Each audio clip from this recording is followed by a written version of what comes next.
India गठबंधन की बैठक पर बड़ा फैसला हुआ। इंडिया गठबंधन ने समन्वय समिति बनाई है। 13 सदस्य समिति का गठन तालमेल के लिए बनाई गई है समिति। कमेटी ने केसी वेणुगोपाल, शरद पवार, सालन का नाम, अभिषेक बनर्जी, हेमंत सोरेन, राघव चड्ढा भी कमेटी में शामिल। गठबंधन के संयोजक पर नहीं हुआ फैसला।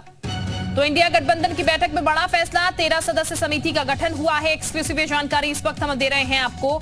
तालमेल के लिए समिति बनाई गई है। ये बता दें आपको, मुंबई में बैठक भी इंडिया गठबंधन की हुई है आज और कल। ये बैठक कमेटी में शरद पवार, सालन का नाम भी शामिल है। इसके अलावा केसी वेणुगोपाल, शरद पवार, सालन का नाम सामने है। अभिषेक बनर्जी, हेमंत सोरेन, राघव चड्ढा भी कमेटी में शामिल है।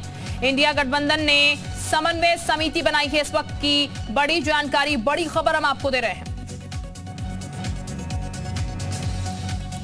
तो समन्वय समिति बनाई गई है इंडिया की तरफ से। इंडिया गठबंधन जो है, तालमेल के लिए समिति बनाई गई है। कितना तालमेल समिति बैठा पाती है, भी देखना होगा। गठबंधन के संयोजक पर फिलहाल फैसला नहीं हो पाया है। और इस वक्त हमारे साथ एसोसिएट एडिटर अजीत सिंह भी जुड़ चुके हैं। उनका सीधे हम रुख कर लेते हैं। अजीत, इंडिया गठबंधन ने समन्वय समिति बनाई है यहाँ पर तालमेल बैठाने के लिए, क्या वाकई अब तालमेल बैठ पाएगा?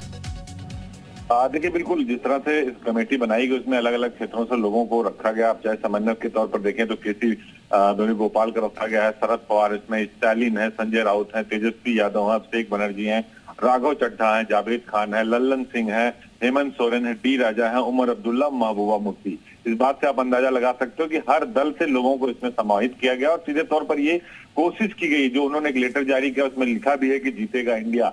तो इस तरह से उन्होंने अपने जो नाम है उसको कहीं ना कहीं डिफाइन करने की कोशिश की है। और अब ये जो समन्वय समिति है, इसके अलावा संयोजक बनाने की बात है। जल्दी देश के अलग अलग हिस्सों में ये पूरी जो कमेटी है ये साझा रैलियां भी करेंगी, जनता के मुद्दों पर रैलियां आयोजित होगी।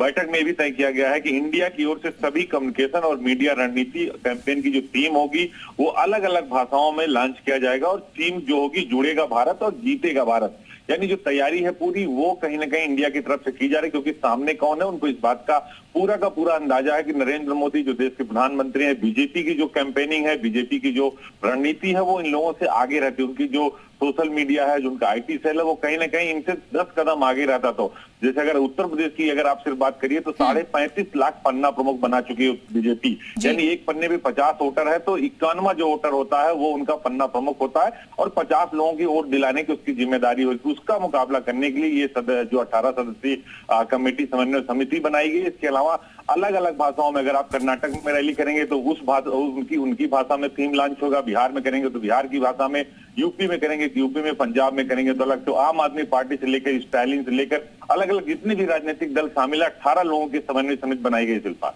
बहुत शुक्रिया आपका जी तमाम जानकारी देने के लिए।